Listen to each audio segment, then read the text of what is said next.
Assalamualaikum warahmatullahi wabarakatuh. Jumpa lagi bersama saya, Ibu Dita, dalam pelajaran Bahasa Indonesia.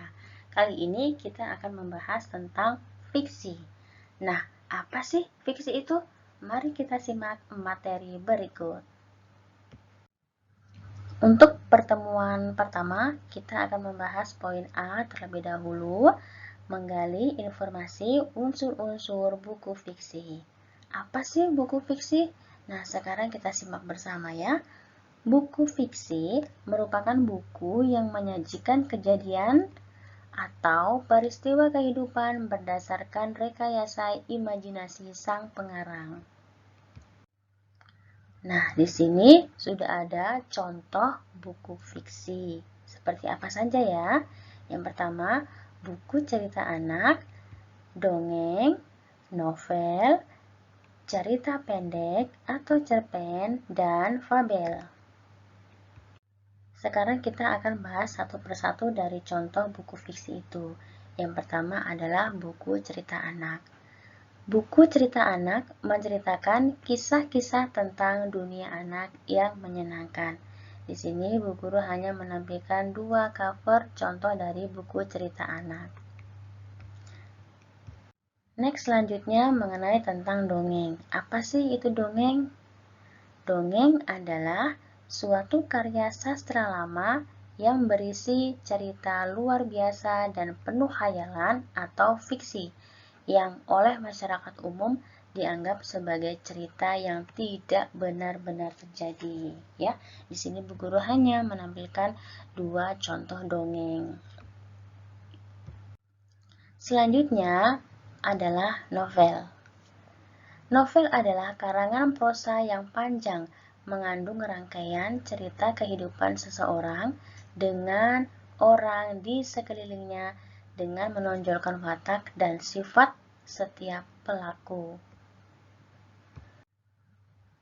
Kemudian selanjutnya di sini ada cerita pendek atau cerpen.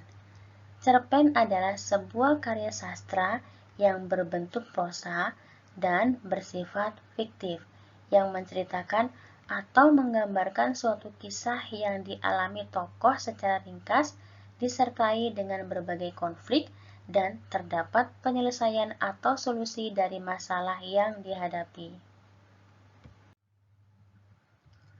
Yang terakhir itu adalah fabel. Apa sih fabel? Fabel adalah cerita yang menceritakan kehidupan hewan yang berperilaku seperti manusia. Nah, secara umum buku fiksi dibangun oleh dua unsur, yakni unsur intrinsik dan unsur ekstrinsik. Unsur intrinsik di sini seperti tema, alur, amanat, sudut pandang, latar, tokoh, dan gaya bahasa. Kemudian unsur ekstrinsik di sini seperti sosial, budaya, ras, dan politik. Sekarang kita akan bahas satu-satu ya. Yang pertama itu adalah tema. Apa sih tema itu? Tema adalah pokok persoalan yang menjadi dasar atau inti cerita fiksi.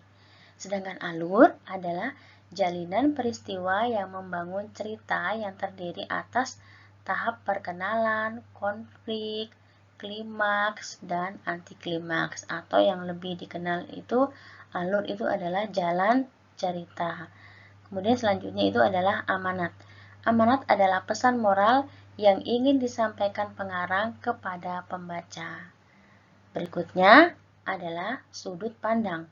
Ya, sudut pandang adalah posisi pengarang dalam cerita. Berikutnya adalah latar. Latar adalah keterangan tempat, waktu, dan suasana yang digunakan dalam cerita. Kemudian selanjutnya itu adalah tokoh, adalah para pelaku dalam cerita, dan yang terakhir adalah gaya bahasa, adalah cara pengarang dalam menyajikan cerita khususnya yang terkait dengan penggunaan bahasa. Oke, terima kasih. Demikianlah pembelajaran pertemuan pertama kita. Next selanjutnya kita akan bertemu kembali di pertemuan berikutnya. Terima kasih. Wassalamualaikum warahmatullahi wabarakatuh.